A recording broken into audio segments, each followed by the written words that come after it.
My name is Suryo. This incident happened when I was 20 years old, and it will keep being the most terrifying moment of my life. I was born in Java, however, I spent my childhood to high school education in Sumatra. After finishing my high school, I decided to continue my education in my homeland in Java, specifically Solo. Although I have Javanese blood, but in reality I don't really have an understanding of the culture and custom of my ancestors. One day, Mr. Aryo, my uncle, the older brother of my mother, was going to hold a celebration to marry his eldest son. For that purpose, I had to stay at my cousin's place in Cemeru Sewu, Magetan, East Java. It's normal for us. If there are relatives who want to hold a celebration, then we will help him, from preparation until the event is over. The nature of mutual cooperation is so closely ingrained that it is an ancestral heritage that is still ongoing today. Initially, I planned to go to Cemeru Sewu area by driving a car with my parents and other relatives. Unfortunately, there are a lot of college classes that I have to attend that day, so I decided to go alone following the others group who left first. I rode my motorcycle alone down the hilly road for about 2 hours. By sunset, I arrived at Cemeru Sewu area. Ridiculously, as I approached Cemeru Sewu gate, I actually felt like urinating. However, because I couldn't find a bathroom, I was forced to urinate on the side of the road, behind a tall, shady tree. After I finished my business, I finally resumed my journey. However, I don't know what happened. During almost an hour drive, I'm like circling in the same place. Panic began to overwhelm me because it was getting dark and there were no other motorists passing by. Total silence, eerie feelings around me. From the head of the road that I tread, I could see another city lit up with a beautiful flashing light down there. After circling a few times, I felt tired and frustrated, so I decided to stop at a wooden house belonging to an uninhabited resident. While waiting, maybe there will be other drivers passing by. Feeling tired makes sleepiness overtake me. With a backpack and a makeshift jacket, I lay down on the bamboo cot of an empty house. Times passed by. I don't know for how long that I fell asleep. Suddenly my eardrum heard the noise of people walking back and forth. I woke up, opening my eyes, and this place is now crowded like a market. Little boys were running around and a few adults were busy haggling over merchandise. I'm glad I'm not lonely anymore. I go out and walk around the traditional market. Various kinds of snacks and necessities are sold here. My sense sniffed the delicious aroma of a dish. I walked on looking for the source of the smell that made my stomach suddenly hungry. Satay, satay, satay, Shouted a middle-aged woman offering her wares to passerby. Excuse me, ma'am, I'd like to buy the satay, please, I said while sitting on the bench available near the shop. Strangely, the satay seller seemed indifferent. He kept shouting loudly, offering his satay. Looks like he having trouble hearing. I tried once again while rubbing his shoulder. Ma'am, I want to buy, I shouted, raising my voice. The atmosphere that had been boisterous was suddenly became quiet. They were silent for a moment. All eyes were on me. Confusion hit me. What is it? Am I wrong in my words? It didn't take long though. The situation returned to its original bustling and boisterous nature like a market. son. If you come here, you have to give a greeting. Yes, it is. You don't have to pay. If you haven't reached your destination, don't look back, said the satay saleswoman while giving me a packet of satay. Surprisingly, the woman also refused the bill that I gave as a dowry for the satay that I received. Feeling that I got what I wanted, I left the place and started to eat the satay. After finished eating, I went to continue my journey. If you haven't reached your destination, don't look back. If you haven't reached your destination, don't look back. If you haven't reached your destination, don't look back, I kept repeating the words of the female satay seller earlier. The more I repeated the words, the more they bothered me, creating a sensation of curiosity in me, forcing me to look back at the market location I had just left.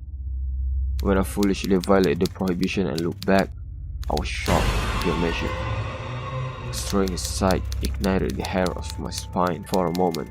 Dozens of creatures with scary forms filled the place. I was scared to death. My legs were weak. Even so, I tried to run as hard as I could, but my legs didn't move an inch. I covered my mouth because suddenly I felt something moving gently inside my mouth. I felt nauseous. My stomach was churning. My mouth was full of something moving. Panic, I spit out the content of the food I just ate on my palm.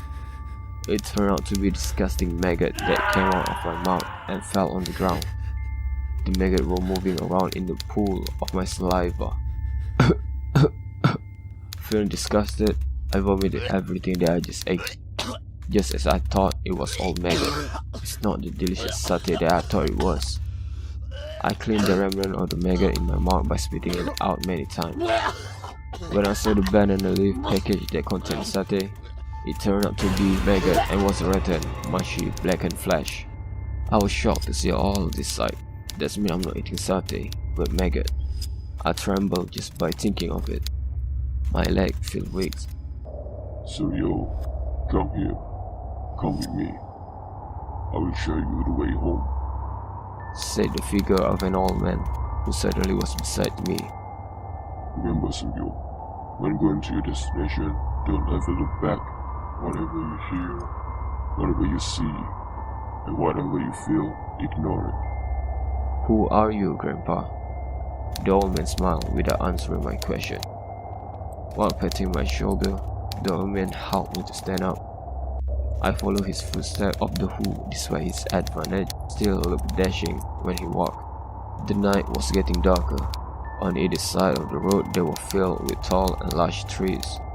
The sound of wild animals occasionally appeared, giving rise to a mystical aura that gave me endless chills. The sound of giggling appeared among the grove of trees. When I turned to the side, I saw the figure of the kuntilanak sitting on a tree, laughing and giggling. My knees feel boneless. It feels like I can't continue my steps. Remember, Cemeru, whatever happened, don't look back. Keep going. Ignore everything. Yes, Grandpa. Suddenly I felt something tapping my shoulder. The hand that was patting me was cold. I see. For a long time the hand gripped my shoulder. Although I'm scared to death, I persist not to turn around obeying the old man's message. A strong wind blew from behind me, making me stagger a little forward. The sound of footsteps followed my steps.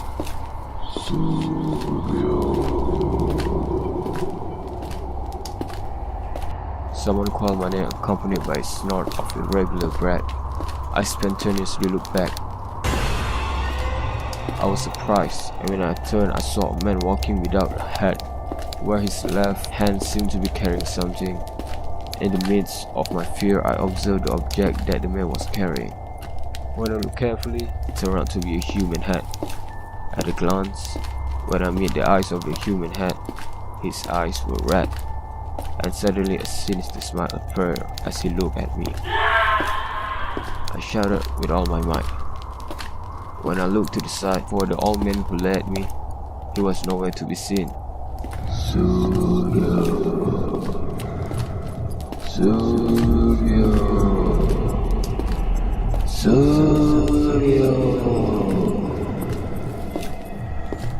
This man's voice called out to me repeatedly.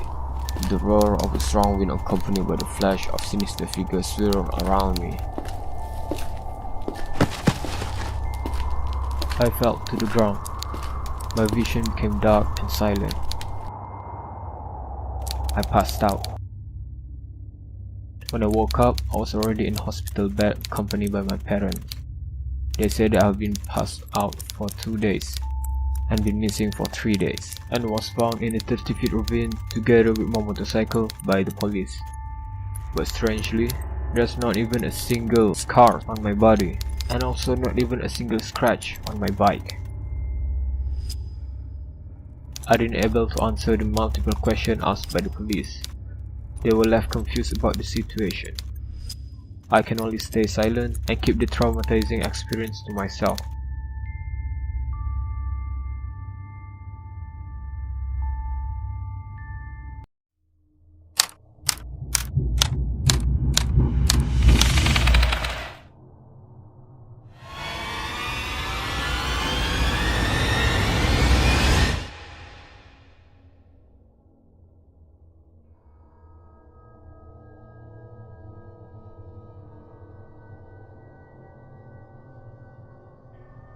My name is Tegar.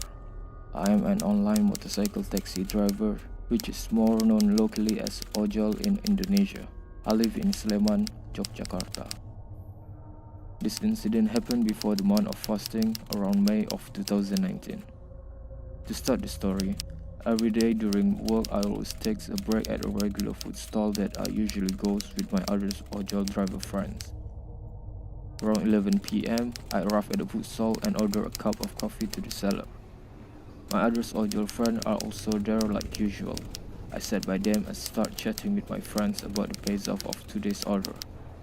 Time passed by as we talk about other stuff. 30 minutes have passed. Now I feel refreshed and ready to resume my work, so I turn on the online motorcycle taxi application, which was off, to on again. After a few minutes, my cell phone rang loudly. A passenger has ordered me ojol service in the application. Miss Nur. I read the name of the person who ordered it. Because the pickup point is not too far from my current location, I decided to accept the order. Sir, how much is the coffee and the fried banana? I asked the food stall seller. It's 4,500 rupiah. Replied the seller. My friend did notice I got a passenger ask. How do you get an order at this hour? I don't know. The pickup point is close by, but the drop-off is at Majinglor village. I replied. What? That's quite far away. How much is the fare though? Is it a guy or a girl? Asked my other friends again. 27,000 rupiah. It's a girl named Nur, I answered. Well, okay then. I'll go first. Excuse me. I greeted my friends while exiting the food stalls. I immediately drove to the pickup point, which happened to be not far from my location at that time. Arriving at the pickup point, I saw a woman who was already wearing her own helmet with her head lowered. Excuse me, are you Miss Nur? I asked. Yes, She replied. here's the money. I will pay it in advance. She said as she gave me the 30,000 rupiah. Oh, okay, here's the change, miss. I replied. Just take the balance. Said Miss Nur. Oh, okay, so let's get going now, I said. Nur sat behind me at the passenger seat. I started the motorcycle and started the ride. I took the shortcut road so that we can quickly arrive at the location. In the middle of the road, I opened up a conversation. Do you come back from work or from going out with friends? Why were you waiting alone? I asked. Yes, I just got back from going out with friends. Nur replied without answering my second question. I didn't suspect anything unusual because it's not my first time to get a passenger at this hour. In order not to disturb Nur, I didn't say anything after that. After getting close by to the drop-off point, I asked whether the location was correct or not. Miss, is this place correct? There's no house or anything. Or was the input point was wrong? I asked confusedly. There is no answer from behind my back. Miss? Miss Nur? I called her again, while looking back. Stop, Miss! I exclaimed. There's nobody behind me. Then I stopped the motorcycle.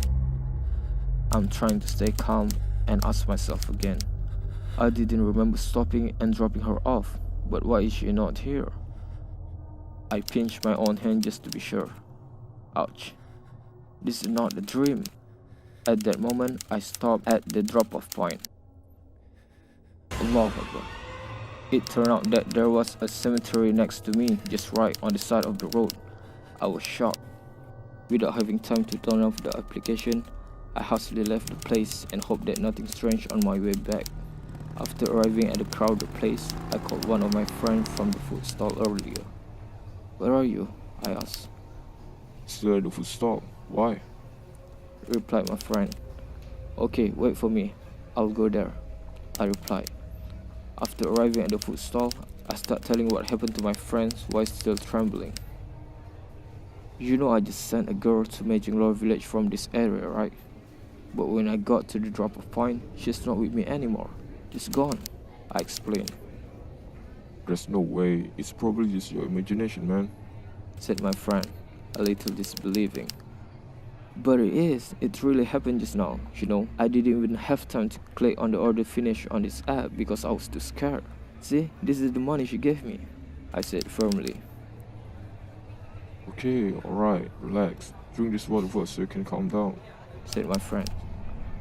I drank the whole glass of water that my friend gave and take a deep breath. I calmed myself down. I just want to go home right now. Can you drop me off at my house? I'm still afraid to go home alone, I said. Yes, okay, let me take you home. Just leave your motorcycle here, replied my friend. And until now, I still kept the money that Noor gave me to prove that I had been disturbed by a ghost. And now the money had turned into a wilted flower. This actually is not my first time that something like this happened. There is still another story, but I don't want to talk about it. I don't want to remember it anymore.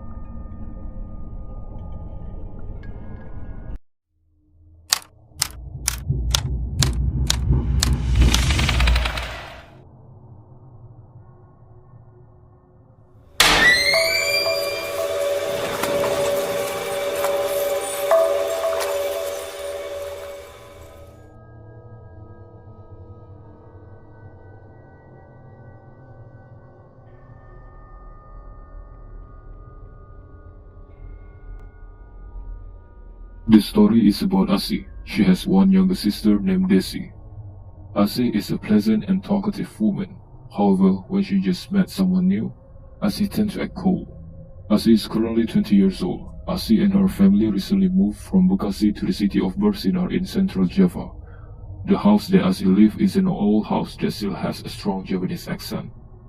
According to the local residents, before they occupied this house, the previous owner of the house had a habit of collecting heirlooms. Until now, the heirloom is still on the display. There is a complete gamelan that is still well maintained, and in every corner of the room there is a white cloth wrapped around each blandar, a wooden block found in the construction of a wooden house, which looks scary and makes the goosebump.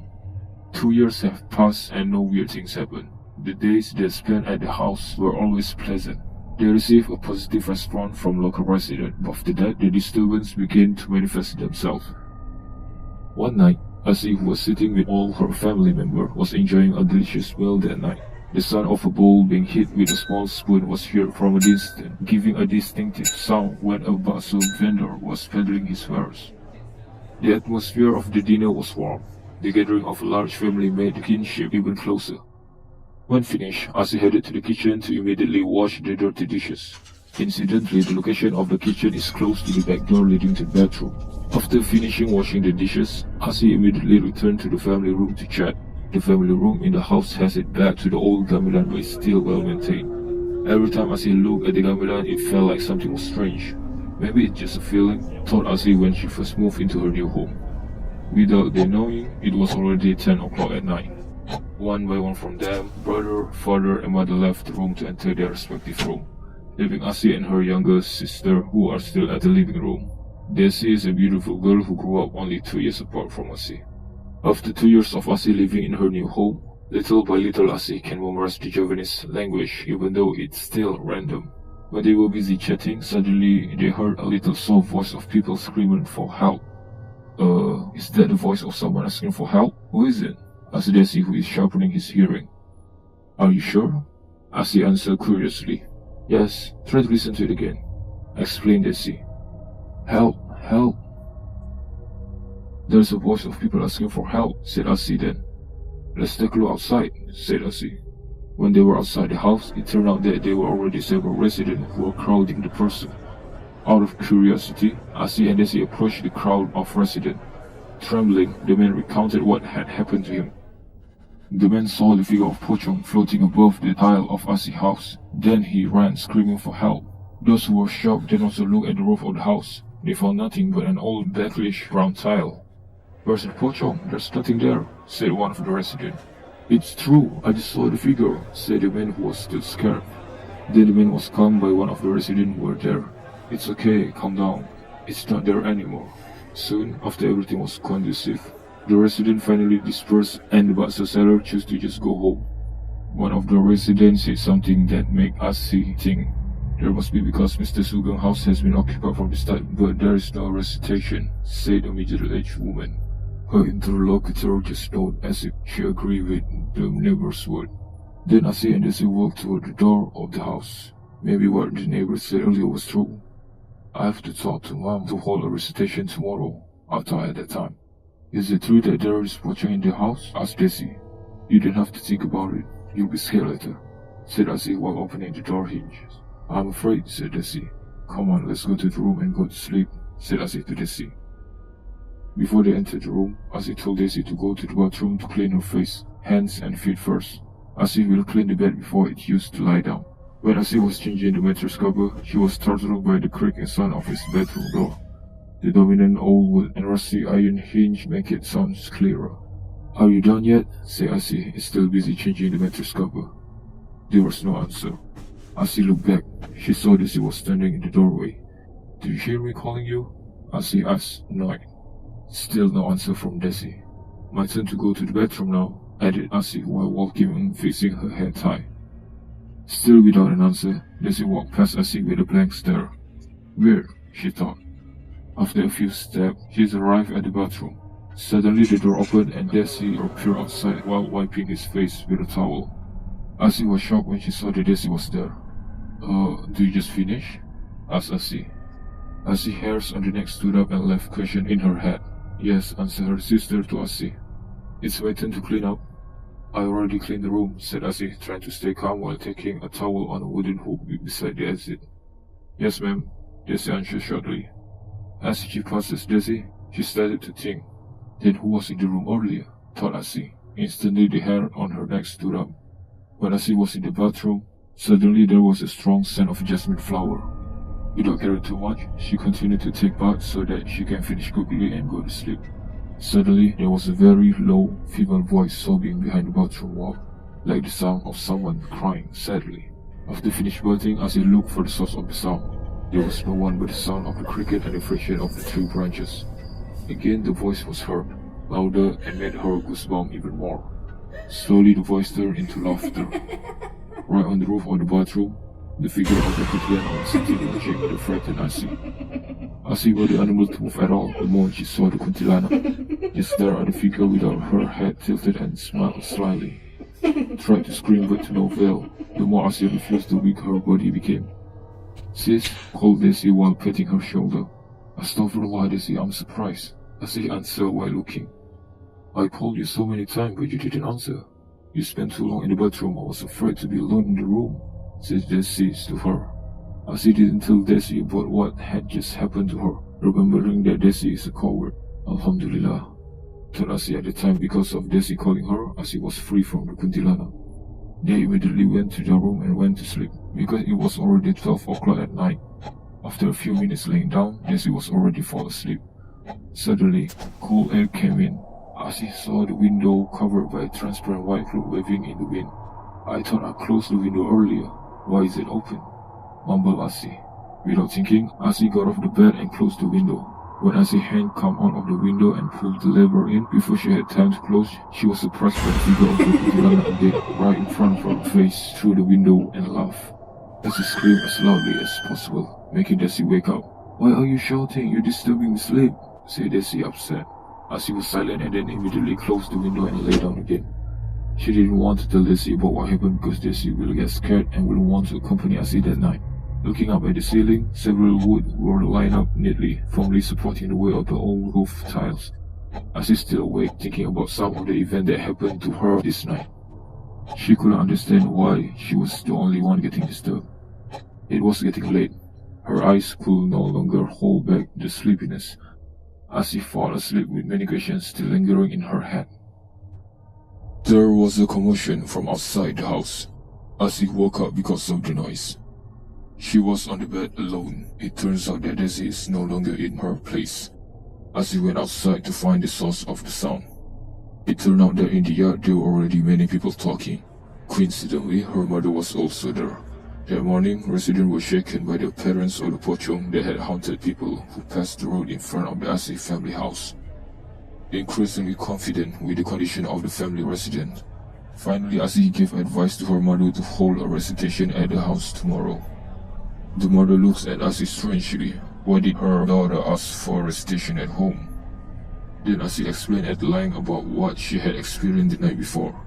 Her mother still doesn't believe it, but she still convinced her to agree to hold recitation in the house.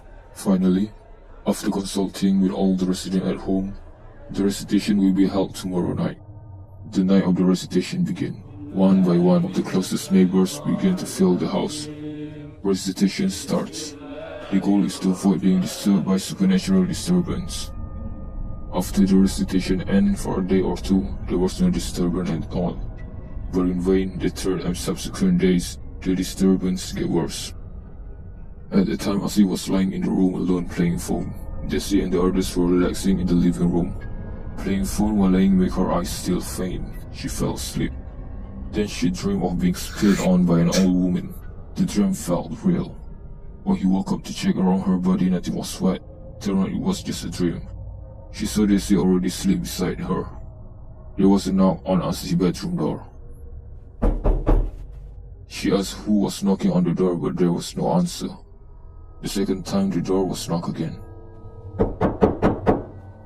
Asi got off the bed. She wanted to open the bedroom door. While opening the door, Asi turned again to ask the figure behind the door who she was. But no one was found. Only the darkness of the room. Asi looked left and right. There was no one. Only the gamelan in the living room she could see. As she turned and walked toward her bed, a figure behind her called her out. Asi paused for a moment, trying to calm down. When she turned around, she saw the figure of an unknown old woman. This is the first time she ever saw her. Again, Asi asked who she was. The old woman didn't answer, and she pointed and invited Asi to follow her to the north. It made her hypnotized according to what the old woman said. Asi was silent for a moment, then walked closer. She followed her out through the back door. After a few steps, she left her house. She saw the gate in front of her with a tomb written on it. Fortunately, when Asi walked through the dark night, several residents were patrolling and seeing her follow her. Feeling strange, a woman walked alone to the tomb. One of the residents asked her from behind where she was going. No answer from Asi. The resident immediately chased after her and called her loudly, making Asi startle and come back to her sense. Asi was confused because she was standing in front of a tomb, then asked the resident who were following her why is she there. Residents were even surprised and asked where is she going. Asi said she didn't know either. She explained that she was walking with a grandmother but suddenly ended up at the tomb. Residents who were confused by Asi's explanation escorted her to her home. On the way, Asi explained everything to them. When she got home, the relatives were already waiting for Asi. Barrage of questions came out of the mouth of her parents. Asi, who had calmed down with what had happened, finally told them everything. Her grandpa, grandma, and auntie were also waiting for her explanation. After everything was told, they finally asked Asi to perform ablution and night prayers. Still in a crowded state in Asi's house. Time passed and crowded atmosphere calmed down. A moment later, Asi was with her grandfather, grandmother, and auntie. They were in the living room. To be precise, the room with the gamelan. Suddenly, while they are chatting, they were the sound of a woman singing in Japanese style with the sound of gamelan and the scent of jasmine flower in the living room. Asi, who was there, was shocked, and not only her, others also hear it. The voice is soft but clear, very clear. Asi and her sister Jessie is terrified. At that moment, Grandma, who was close to the Quran, took it and read it. Asi and Jessie is in the arm of her grandma and auntie. Meanwhile, her grandfather and brother read their prayers as best as they could. The louder the sound is accompanied by the chanting of the Holy Quran. Asi and her sister are terrified that they feel weak. Suddenly, Asi fainted. She woke up to the sound of the call to prayers at dawn with the Quran above her head. That night was a very scary night for Asi. The next night, when Grandma rested in the Asi's room, Grandma woke up because she felt like she being spit on and leg getting pulled. When she woke up and looked around her, she found nothing was wet, but there was a few scratches on her feet. Not only that, Asi's auntie also experienced the same thing, getting spit and her feet pulled. The longer the disturbance, the more overwhelmed the whole house became. One night, Asi just got home from work. When she was about to park her vehicle, again she felt something unusual. She smelled a very smelly odor, making Asi cover her nose. As she walked in and closed the door, Suddenly the door was knocked 3 times but with a different sound and rhythm, not like a knock on the door in general. The unknown voice was low and seemed to be knocking the door using his head accompanied by a strong stench. As he then realized that this was definitely not human. She tried to see through the gap in the wooden window that was right to the next door. There was no one outside. Then the sun came back again. Again she looked through the gap in the window. The figure of a Arjuno was floating with his head turned upside down and looking straight at Asi. She screamed loudly and ran scared. She went into her parents' room but it was empty. Then she ran to another room but no one was there. Suddenly, as she passed the living room, she sees that the living room was very crowded, as if there was a spectacle. The sound of a gamelan, people singing and people cheering. She couldn't recognize who was all of them are because they were facing other direction. As she stood up silently watching extraordinary sight, suddenly the sound of gamelan, singing and cheers stopped. All of the beings who were there turned and looked at Asi that's standing still. Their skull was full of blood, some with broken face, some are headless, while others floating. All of them looked at her dead in the eye. Suddenly everything went dark. Asi passed out. Asi fainted and woke up on her mother's lap. With the scent of eucalyptus oil, she slowly opened her eyes. In front of her there were many people waiting for her to wake up. Because of this terrible incident, finally Asi's father called an ustad, a religious Islamic scholar who hopefully can help solve Asi and family disturbance problem. The next day the ustad came to the house. After meditating and looking around the house, he explained what's wrong with the house. There are so many spirits that are living in Asi's house because of the previous owner that like to collect heirlooms that are haunted. It seems that the spirit here don't want to move out because they have occupied this place for a long time. In other words, they just want to tell Asi's family that they are here to stay by disturbing them. Asi and family shocked and helpless hearing what Ustaz told them. They passed. One afternoon on a rainy day, there was a woman knocking on the door while giving Islamic readings. Daisy, who's on the living room, asked who she was. Apparently she is Asi's friend from the same office. Her name is Tuti. Daisy invited Tuti to come in while waiting for Asi, who is taking a bath. Shortly later, Asi came out and met Tuti. They planned to go on but failed because suddenly it started to rain. The smell of the soil that was hit by the pouring rain made Asi shrivel her nose. The two of them chatted non-stop about their work and other things. The rain ongoing until night and doesn't show that it'll stop soon. It was already late at night, so Tuti have no choice but to sleep at Asi's house. While talking in the living room, which also where the gamelan located, they suddenly heard the sound from one of the gamelan instruments. Tuti was surprised. They looked at each other and fell silent for a moment without speaking. Tuti asked if Asi heard the sound. Asi gave a nodding gesture. They, who had been sitting far apart, now were close to each other. Fear and silent, Tuti, who was shaking, urged Asi to move to her room. Asi nodded. Before going to Asi's room, she asked for Asi to accompany her to the bathroom. When Tuti walked toward the bathroom, Tuti heard a humming voice. Sounds like someone is calling her, but she's not sure about it. Tuti thought it was Asi's voice and asked her what she's doing. Asi, who was waiting outside the bathroom, was confused and asked Tuti what she meant by that.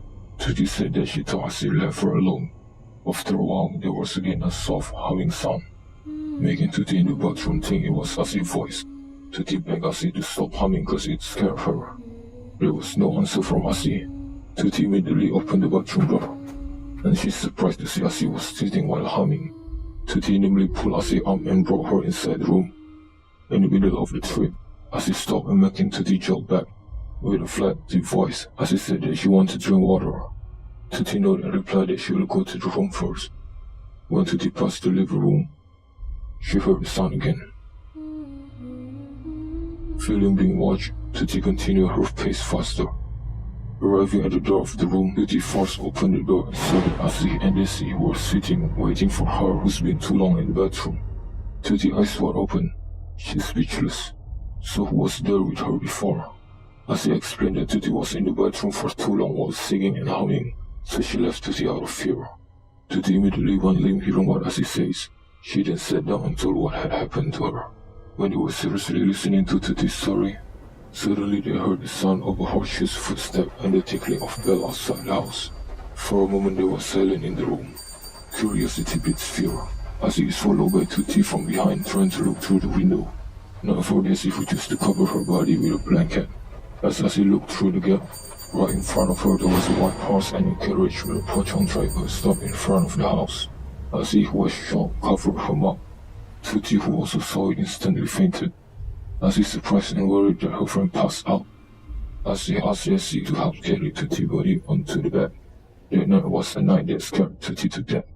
The next day Tutti intended to leave immediately. Remembering what happened last night made her kneel down to not stay at Asi's house again.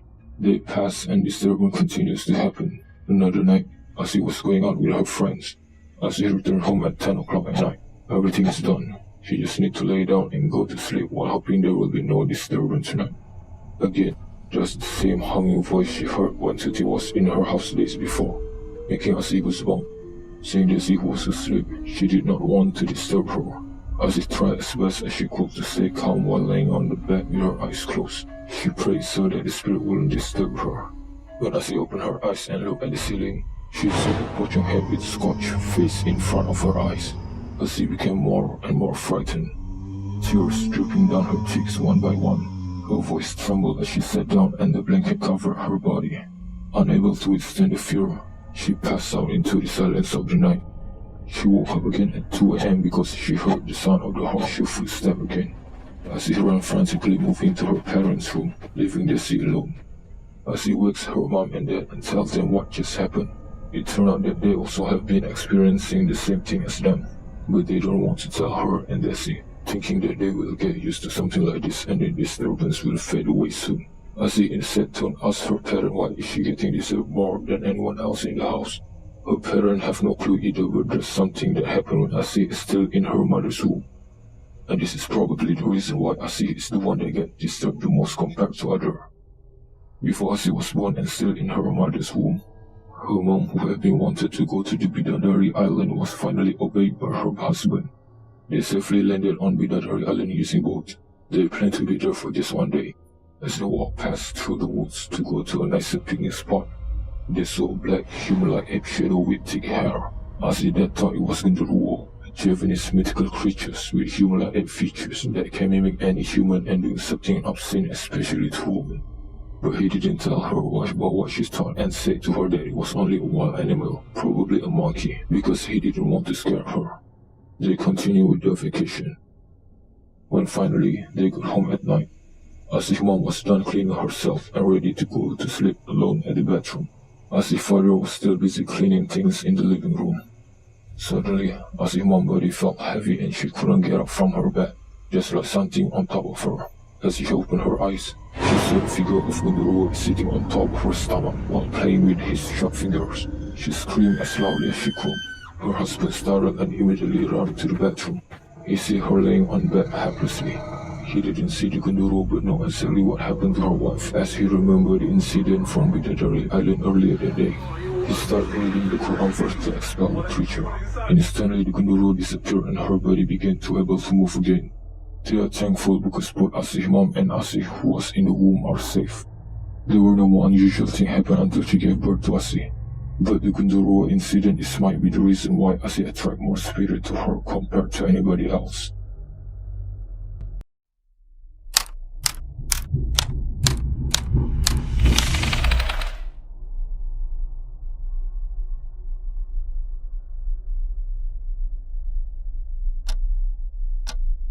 It's 2 o'clock in the morning on October of 2018.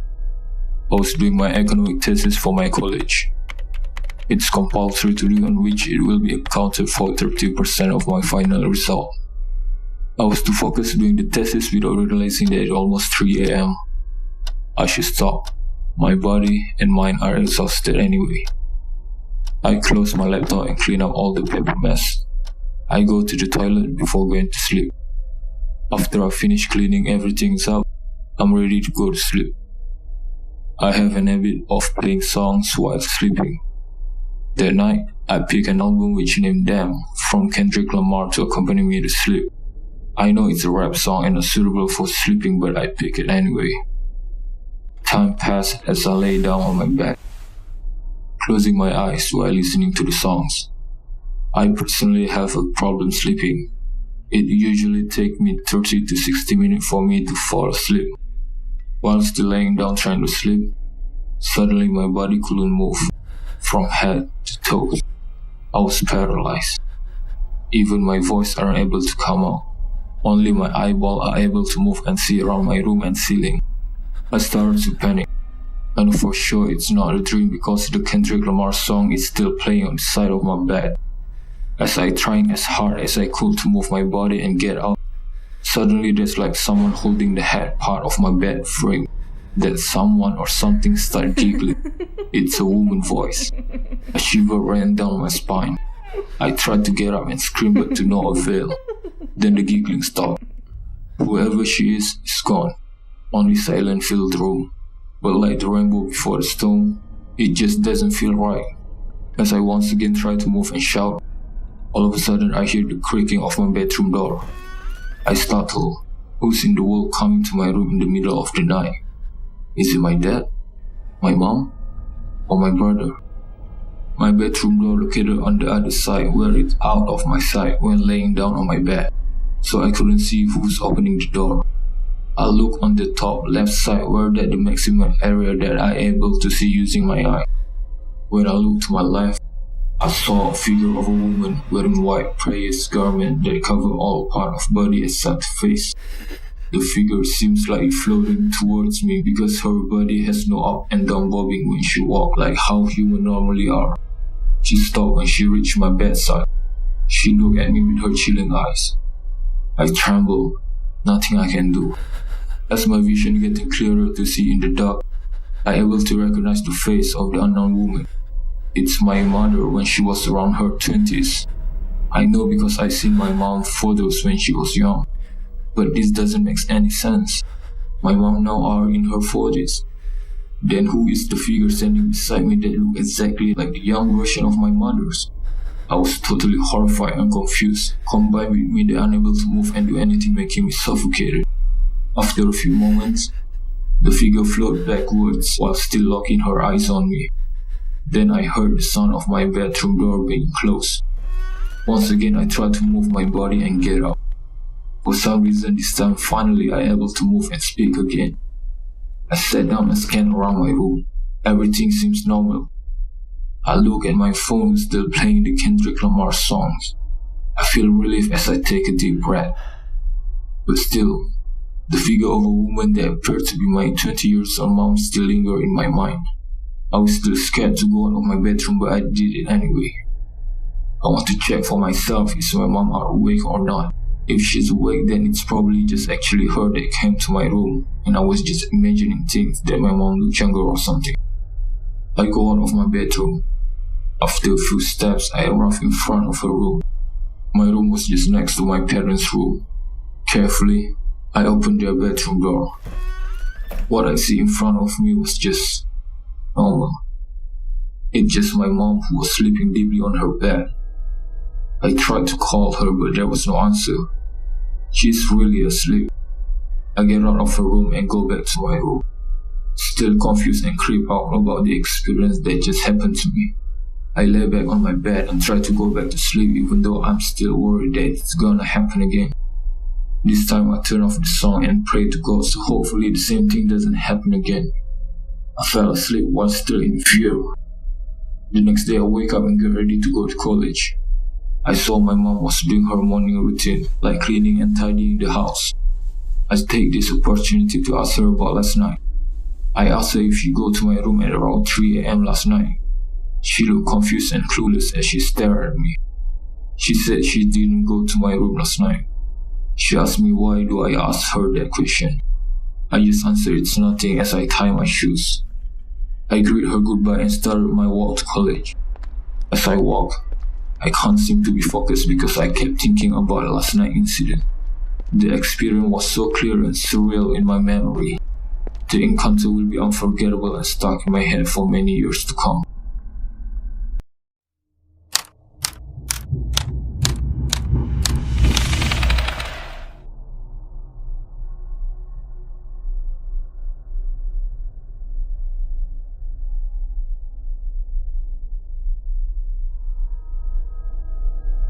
Around Around the middle of 2016, me and my 6 other friends planned to climb to one of the mountains in central Java, Indonesia, precisely on Mount Arjuno. Around 8 o'clock in the morning, we arrived at a village under Mount Arjuno. We deliberately chose a route that was anti-mainstream, so we immediately came to the village head house to ask for permission to pass that route. After hearing our request, the village head forbade us to use that route, with the reason that we are not native here.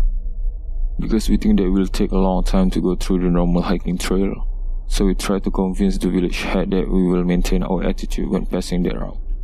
And finally, the village head reluctantly allowed us, on condition that we should be respectful and most importantly never spend the night at stops 4. He didn't say the reason though, just forbade us, and we agreed to the condition. We started our hike to the peak of Mount Arjuno around 1 PM. Everything went normally. The atmosphere was also cool because there were a lot of pine trees in the area.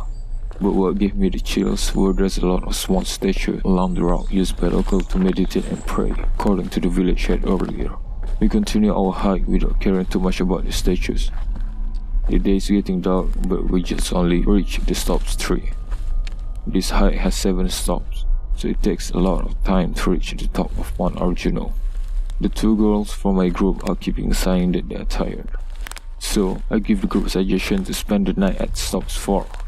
They immediately decline because we have been forbidden to sleep there. I say back to them that no one will know that we rest there, and tomorrow before dawn we will clean up right away and continue our hike. Maybe because of tired, my friends just kept quiet as if they agreed to spend the night at stops 4. About an hour later we arrived at stops 4. There was an inscription on the side of the rock that read the number 4, which was already overgrown with vines. I thought that because here there are rarely people who pass by, so it is not maintained, and there is a post that looks like a patrol post for a temporary rest. Meanwhile, behind the post there is a fairly large and clean field. Why can't we rest at this beautiful resting place? I thought in my mind. We immediately divide the task so that there will be a place to rest by the night. It's 9 PM. We have finished setting out our tent and light the bonfire. When I was happily singing and talking in front of the fire with the others, suddenly a man appeared from the dark. That person had a white beard in a batik shirt and black pants while carrying a machete. We were all very surprised. Moreover, it's already late at night combined with someone holding a machete. The man, without further ado, immediately spoke in a high tone and scolded us to move and should not spend the night there. We looked at each other silently while cleaning things out to go up to the next stops. The bearded man still standing beside the post while watching us clean up our stuff until we were ready to go up to the stop 5. I told my friend to start the hike first because I'm still cleaning up the remnant of the bonfire earlier. It's been 10 minutes since they started without me. Finally, after making sure everything was clean, I apologized once again to the bearded man who's still standing beside the petrol post. He just nodded without saying a word. When I walked past the man, I smelled the scent of jasmine flower. I didn't think anything of it as I excused myself to the man. After a few steps, just to make sure, I looked back whether he was still there or not. Turned out that he's not there anymore. I got creeped out because it just doesn't make sense how he can disappear so fast. I shake it off and continue the hike alone trying to catch up with my group who had hiked first. But there's something strange. Usually the forests at night are full of insect sound, wind and other forest sound. But this time it was different. It was totally silent. I started to feel that someone was watching me and following me from behind. Maybe it's already about an hour since I started the hike alone. But I don't know why I haven't reached my group yet. And I feel like I'm passing the same road over and over again. I then look for a rather large piece of wood and then stuck it on the side of the route to make sure am I really lost. I continued the hike again. 10 minutes of walking, I saw the wood that I plucked earlier. Why am I here again? I thought. Starting to get frustrated, I decided to go downhill and return back to the village. After a few minutes going down, I went back to the same wooden mark that I plucked. Panic began to consume me. Is it because I'm camping in this so far? Why is it only me who's being hidden? Many questions arise in my head. I'm desperate and tired. I sat right to my wooden sign. I look around me. Suddenly from a hike route going down, a group of people wearing royal uniforms appear, carrying spears and torches. About 10 to 15 people. Passing right on the road beside me, I called them. They stopped and then looked at me without answering, and then they continued walking again through the darkness of the night. Who are they? Why are there people still wearing uniform like that? I baffled and don't know what to do about the sight that I just witnessed. I can only pray that help will come to me soon. Then I fell asleep beside the rock because I didn't know what else to do. Suddenly I woke up in the middle of the crowd. I thought that I finally was safe. I woke up and stand, but only to be in the middle of a night market. I'm confused. Moreover, that everyone in the market dressed like village people from the old times. Their faces are all pale without any expression. Then I was pushed from behind so hard that I fell. I surprised and get mad as I stand back and look behind me. But suddenly the place that was once a night market that are full of people changed to an empty field. I look around. It seemed like I know the location. This is stops far where we came earlier. But why did I see a market here? All of a sudden, many women's voices laughed shrilly that made me goosebump. But the laugh is so loud, it's like being in the midst of people who are laughing. I quickly ran away because I was scared. I don't know where to run. The important thing is to run away from the sound. Then I saw like a hut in the middle of the forest. I stopped there because I felt safe. Then, the hut that I thought was safe suddenly feels like shaking and being pushed by a lot of people till it's about to collapse. They giggle and laugh as they keep pushing the hut. I immediately ran out of the hut. Stupidly I look because of curious. And what I see beside the hut are many creatures that are crossbred between human and animals that are beyond human logic. The terror-stricken sight made my body tremble even more. I ran again as hard as I could until I finally returned to the route where the wooden sign was. I sat and cried in genuine despair. Suddenly, a grandmother walked out from the dark. She walks toward me and stands in front of me. While looking me in the eye, she says something to me. She says that I should listen to what villagers told me because this place is full of mystical creatures. She eventually told me how to get out of this place. She told me to find a water source and do ablution, and then go back here to the rock and sleep. I just nodded to everything she says while lowering my head down, but when I look up, the grandmother was gone. I listen to what she says even though I know that she's not human because I'm desperate to get out of here. I look around to find a water source. Thankfully, there was a small river not far from there. I immediately did ablution and then returned to the rock and tried to close my eyes. I finally fell asleep. It wasn't long before I slept. I felt someone wake me up. When I woke up, there were already many residents and 6 of my friends who had been looking for me for 3 days. They found me sleeping beside the hiking route, even though they were going up and down the mountain through that route to search me. But only this afternoon, when they were about to go down, they see me just lying down on the side of the route. I'm so thankful that I'm safe and able to get out from there.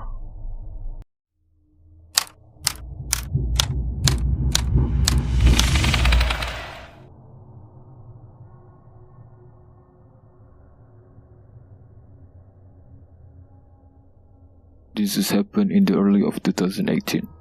At the time, I was still working as a DJ, and I got a job at a club in the South Kalimantan area. My contract there was 2 months. Long story short, I came to the office to sign contracts and other matters. After that, I started searching online for an affordable room around the area. Finally, I got a room in a boarding house that is suitable for my need. It's a big 3-floor house. There's a lot of other renters occupying the house too. After I checked and met with Mr. Amir, the boarding housekeeper, I finally made a deal to occupy one of the rooms there. I started to move in and put my belongings into my room with the help of Mr. Amir. My room is located at the end of the 2nd floor. After I have finished moving everything in, the room feels very comfortable. That makes me sleepy. Moreover, because I was tired moving my belongings to my new room, so that afternoon I took a break and go to sleep. Suddenly, the sound of plate shatters in the next room wakes me up. I didn't think too much about it and go back to sleep. When I woke up again, it was already sunset, and I immediately rushed to take a shower and then eat dinner. I work as a DJ, so nighttime is my work time. When I left the room to go to work at night and passed the next room beside me, for some reason I stopped right in front of the door of the room. I don't know why, but probably because of curious, I put my ear on the door of the room. Faintly, I heard the sound of television and the voice of a woman sobbing. It's a little bit strange, but it sure gives me a goosebump. I immediately walk away from there and go to work. I came home from work around 5 a.m. Immediately I lay down on the bed and fell asleep. Not long before I fell asleep, I woke up because I'm feeling hot. How come? I thought at the time. looking at the air conditioning that was still on and working well. As I tried to go back to sleep, I could faintly hear the voice of a woman crying in the next room. I just think positively. Maybe the next door neighbor just got home from work and was drunk, I thought at the time. Because I couldn't stand the heat, I immediately took off my shirt and soon fell asleep again. In the middle of the day I woke up. Coincidentally, tonight I have a day off so I can relax in my room. Like usual, I ordered food after my stomach started rumbling. Then the guy who delivered my food came and knocked the door. Out of nowhere, he suddenly mentioning my next door neighbor. Damn, the girl next door is so pretty, like celebrity, said the delivery guy. Is it? I'm a new renter here, so I never seen her. I've only heard her voice, I replied. Yeah, I saw a glimpse of her from the window. She's sitting in front of the mirror, said him. Okay, I just want to eat now. I'll think about her later. Thanks, man, I said to end the conversation. Alright then. Delivery guy replied and left. While eating, I kept thinking about my next room neighbor that I got curious. Is she really pretty like what the delivery guy said? When I'm done eating, I went out to get acquainted with the next room neighbor. My excuse is going to be to introduce myself to her because I just moved in, when in reality I just want to see her face. I knocked on the door for a long time but there was no answer. Again, I heard the sound of the TV. Suddenly I felt like a plate or glass being thrown from the inside toward the door. I'm surprised because I just want to be friendly but end up being mistreated like that. I go back to the room while complaining. I laid back to relax, but somehow I fell asleep and woke up again with the same condition like yesterday, really hot. Then there was again another sound of things being thrown. Not long after that, I hear like a head being banged against the wall from the next room, followed by a very soft cry, suddenly turning into a shrill laugh. I don't know what to do and how to react. I just sat beside the bed right in front of where the sound came from, just staying silent. I wanted to run but I couldn't. After a few minutes of crying and laughing, then suddenly she stopped. Then I heard there was a voice from the next room.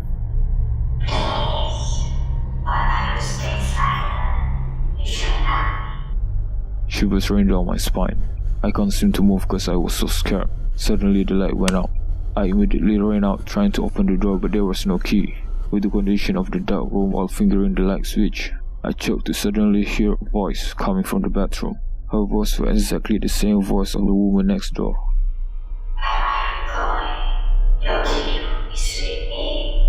Then immediately the figure of a woman was right in front of my face. I felt my nose are touching her nose. All I saw at the time was red eyes and a foul smell. After that everything went dark. Then I woke up in a sleeping position on the floor with my back to the door, with the light still off.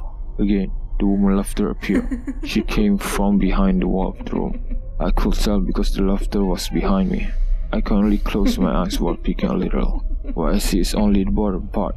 She is wearing a shabby white clothes with her feet floating. She's getting closer and closer. And suddenly, there's someone knocking my door. At the same time, the figure disappeared like nothing happened. I opened my bedroom door while my head still shaking. Turns out in front of the door was my friends, Hardy and Asap. Thank goodness, I thought.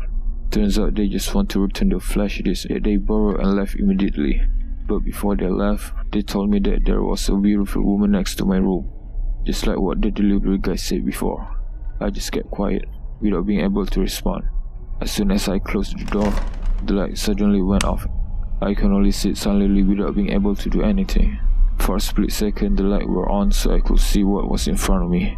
It was a woman in a red dress crawling towards me with her face covered in shaggy hair. The lights went off again and the sound of her laughter drew closer. I know what in front of me, but I can't do anything. Then her voice suddenly disappears.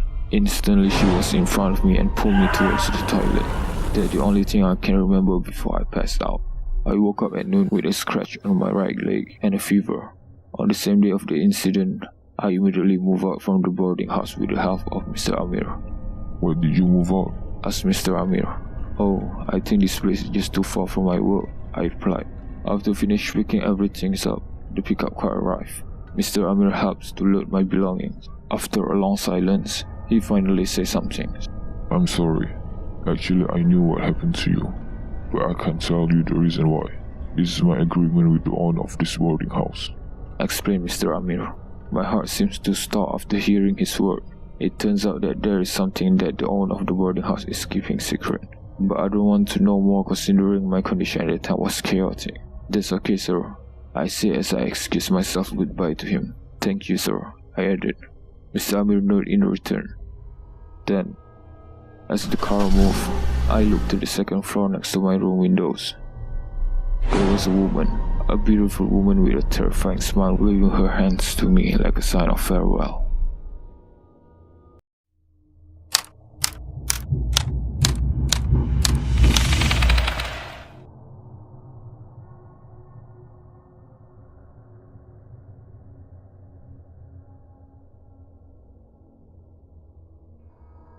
This incident took place 5 years ago to a husband and wife couple, Surti and Tejo.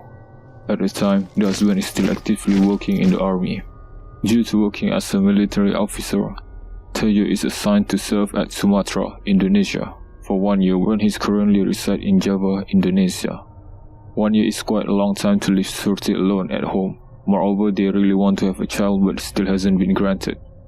That morning, the day when Tejo had to say goodbye to his wife for a year, Surti sobs made Tejo tears unable to shed. They reminding each other to always take a good care of own health. After saying goodbye, Tejo started his motorbike and went to the airport. Tejo finally arrived at the place he was assigned. The day after Tejo's departure, nothing strange happened. Surti as usual continued her role as a housewife.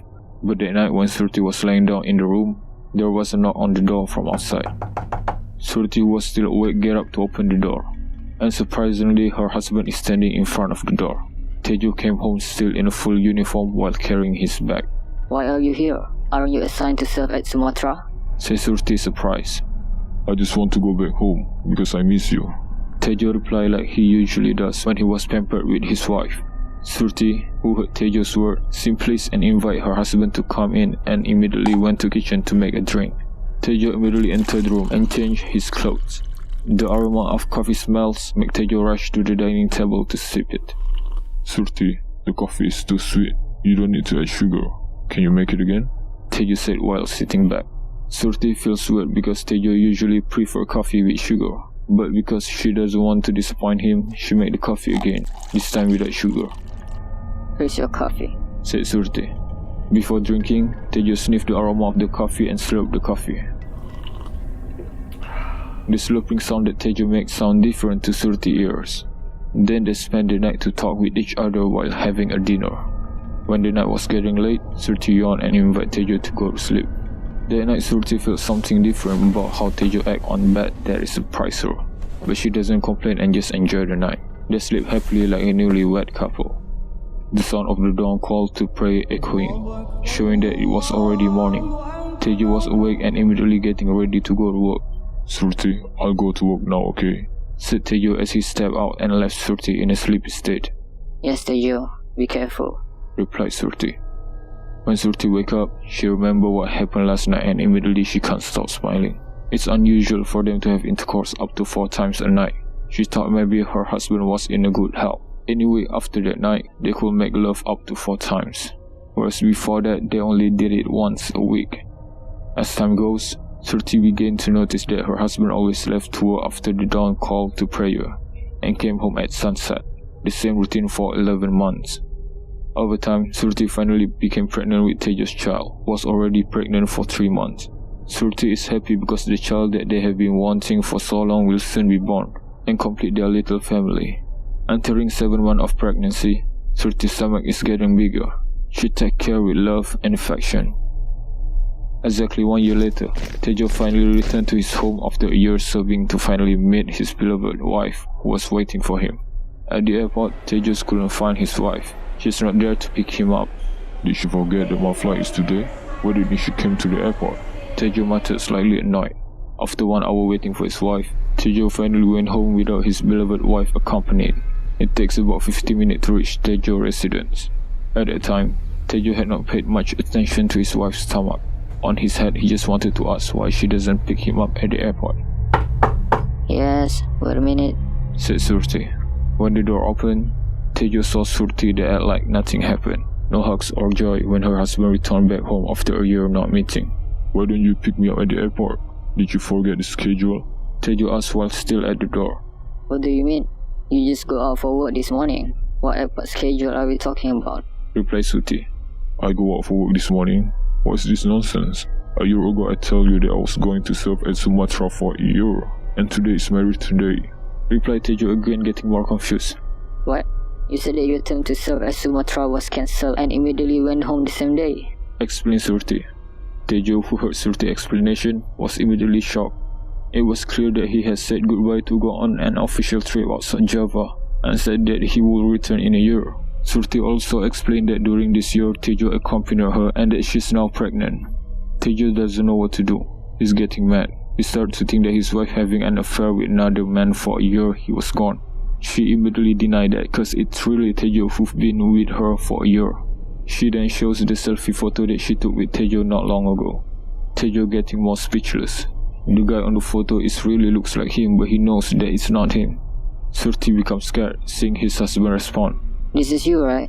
Surti panicked to Tejo.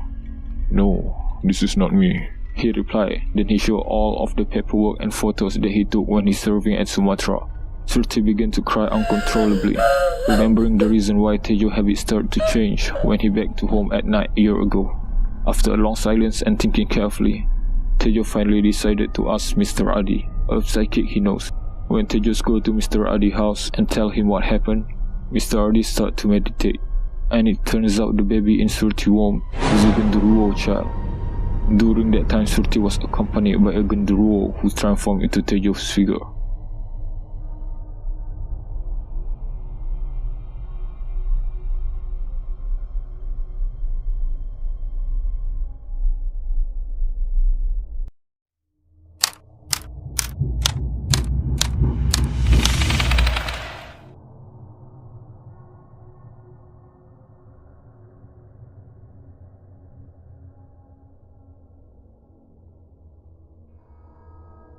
As a kindergarten kid, I was so happy because I'm able to visit Grandma's house at the village this school holiday. It's not just my grandmother who lived there. There's also my uncle and my auntie too. One thing that I remember the most when staying at the village is the time I spent with an old man named Saki. He is one of my grandma's neighbor. He doesn't have any blood related to me, but we are close and I call him Grandpa. Sometimes he can act ignorant and likes to annoy me, but I'm not angry, because Grandpa Saki actually is a good person. But only after a few days in the village, and having occasionally jokes with him, suddenly an announcement was heard from the mosque that Grandpa Saki has died. I, who didn't understand the word dead, go to Grandpa Saki's house, which is only a few houses away from my grandmother's house. But when I arrived, his house was full of people who were giving their condolences. I keep asking to myself, what is that? I try to get inside the house by pushing my small body through the crowd of people, but it just doesn't work. I can only put my head in, seeing the living room is full of people. So broke the atmosphere. I was confused, and I retreat, while continuing to find out what is the meaning of that, and what happened to Grandpa Saki that his house was surrounded by residents. I walk away, occasionally looking back, until I can see the window of the house from the distance. I purse my lips, running to the window. Unfortunately, however, my little body was unable to see what was inside. I didn't lose hope. I jumped, dangled, while pulling the body in order to see the inside of the house. I able to get my head on the window opening. I saw a white cloth right around someone's body, and someone was wrapping the cloth around the person who was laying down. I looked around until I got to the head part, right under the window that I climbed. It appears that the left and the right part of Grandpa Saki's head are already wrapped in cloth, but the part of his face exposed. And very clearly, with his eyes still open, I saw Grandpa Saki staring at the ceiling blankly. It was as if Grandpa Saki was waiting for something or someone until he couldn't close his eyes, whether it's a relative or someone he knows. Satisfied that I am able to see Grandpa Saki, I poked my head out. I let go of my hands and go out of the window. Then I went to where my friends were playing, which was far from Grandpa Saki's house, and immediately mingled with the others. The sun is slipping far to the west. The light is no longer visible, replaced by the moon gleam. It's a beautiful night, accompanied by cricket sounds. Night passes till sleepiness overtook me. I yawn and start walking into the room. I lay my limbs on the bed. I can still hear the laughter of my uncle and my auntie who are watching television. My grandma had not slept yet because she was still sitting in the living room daydreaming. I couldn't sleep, not because I was disturbed by laughter from my aunt and my uncle, but I was restless. I kept changing my sleeping position that made me comfortable so I can fall asleep, but I was just unable to fall asleep.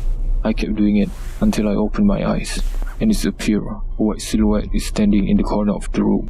I cleared my vision to confirm what I saw. A person figure wrapped in white clothes was standing there. His face resembled Grandpa Saki, but the blank stare that he gave me is making me scared. Immediately I pulled the pillow from under my head to cover my face. I screamed as loudly as I could. My scream made my grandma startle. She ran to my room. Grandma saw me cowering in fear, with my face covered in a pillow. She asked me what's going on while sitting down and patting my thigh, trying to calm me down. I told her that I saw Grandpa Saki wrapped in white clothes while pointing at the corner of the room, stammering, accompanied by a sob of fear. The granny looked at the direction I was pointing. Then she looked around the room. She didn't see anything out of ordinary, and immediately tell me that nothing was there. She calmed me down while continues to pat my thigh. I was surprised and a little bit disbelieved because what I saw was not seen by the grandma. Slowly, I put down the pillow that covering my face and looked toward the room corners where I saw the figure earlier. But apparently, what the grandma said was true. There was nothing there. I breathed a sigh of relief, and that night, I slept with my grandmother. Then, the night after that, the figure of Grandpa Saki wrapped in white clothes never came again. That night is the last time I saw him. Now that I'm an adult, I knew and understand what happened to me. I don't remember it as a creepy incident anymore. Instead, I just think of it as if Grandpa Saki saying goodbye to me on the night of his death.